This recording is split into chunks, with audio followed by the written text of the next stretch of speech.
Republicans have announced who they have put out, people are kind of on the fence about Biden because Biden hasn't announced yet. You have some people that are on the fence, but do you, here's the thing. The energy level, right, is for Biden, I think it has risen, right, over the past, like since the State of the Union, over the past couple of months. I think that Joe, you tell me, do you think that he was woefully underestimated? And is there more energy as his poll numbers continue to creep upwards? Is there more confidence and energy around a Biden 2024?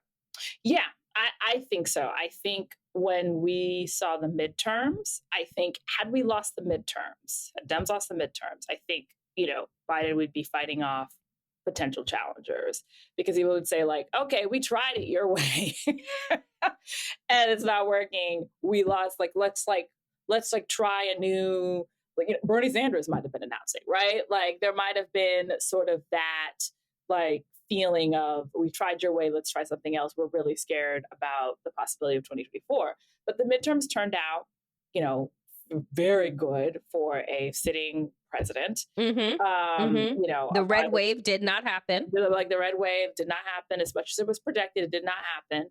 I think in large part we can thank, the overturning of Roe v. Wade, really lighting a fire under people that this fight to preserve democracy, these people aren't going to stop, really lit fire under people's butts. But I definitely think that not happening helped Biden a lot. And then he gave, people had lower expectations for the State of the Union going in, because it's not usually this sort of political rally speech. It's supposed to be more of, here is the State of the Union, in sort of a sober manner, and then you're done.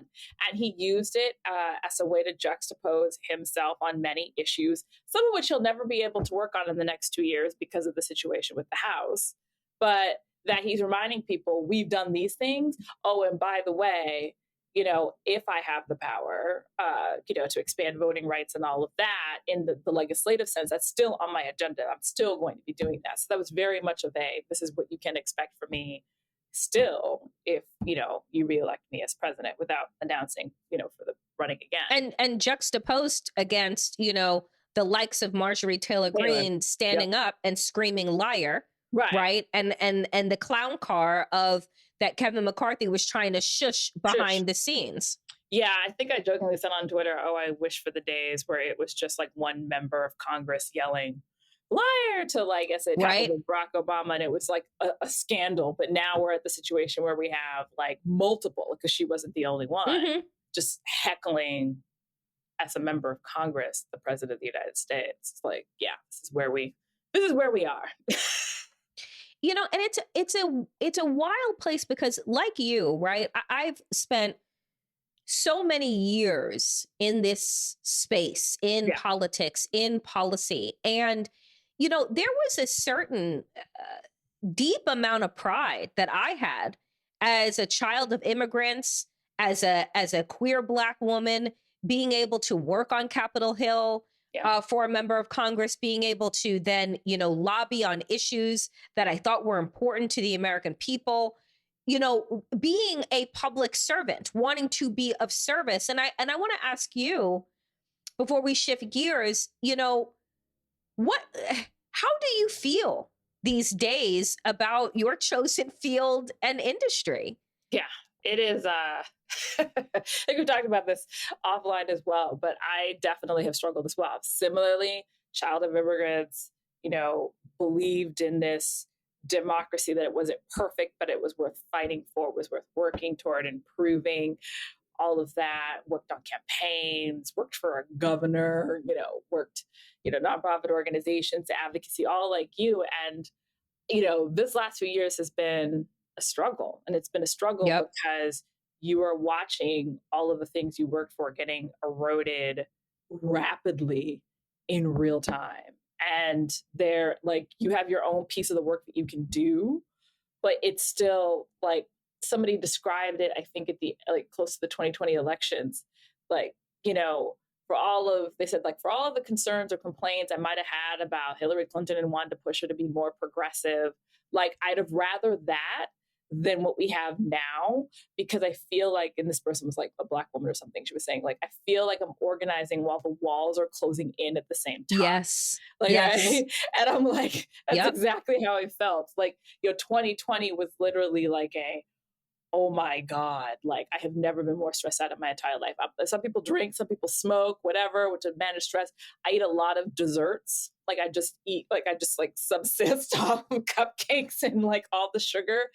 And I have never just consumed so much. Like, I knew somebody who is like a coffee addict, and she's like, I burned a hole in my stomach, like doing political work in those final days of the election. Like, her doctor was like, no more coffee for you. Like, because we all knew what was on the other side. If we didn't win this election, if Biden didn't win, if we didn't get the Senate, if we knew what was on the other side.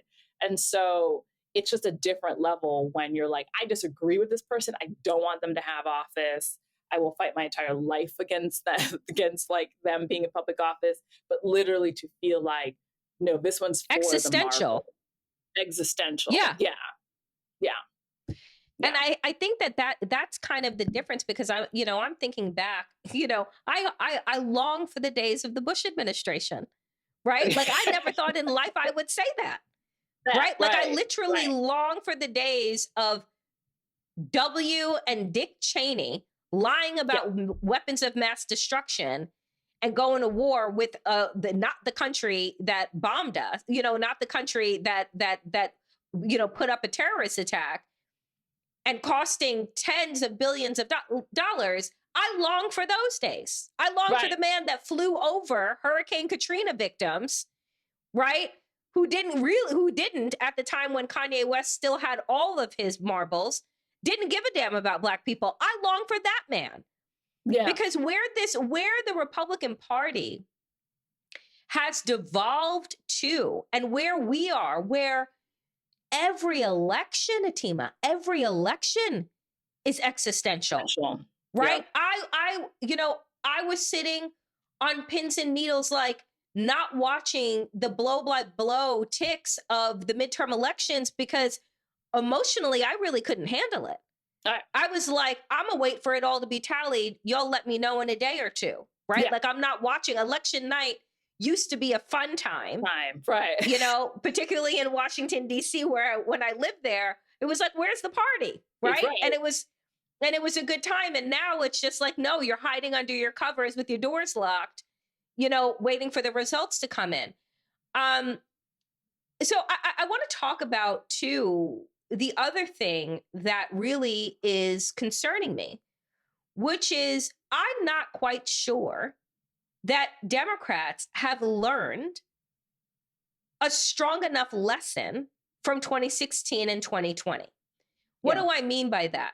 Republicans have the same playbook that they have been using since the Southern strategy to scare white people into believing that they don't need to do anything for those white people. They just need to make sure that they are punishing and harming Black and brown and queer people, right? All the people that they don't like. It doesn't matter if you have any more money in your check, right? Any more food that you can put on your table, so long as I blow up the home of the person down the street, right? I light that on fire, then you're good. And, their numbers have grown, right? 75 million people still voted for Donald Trump in 2020. Yeah. This is after he put kids in cages. This is after he called African nations shithole countries.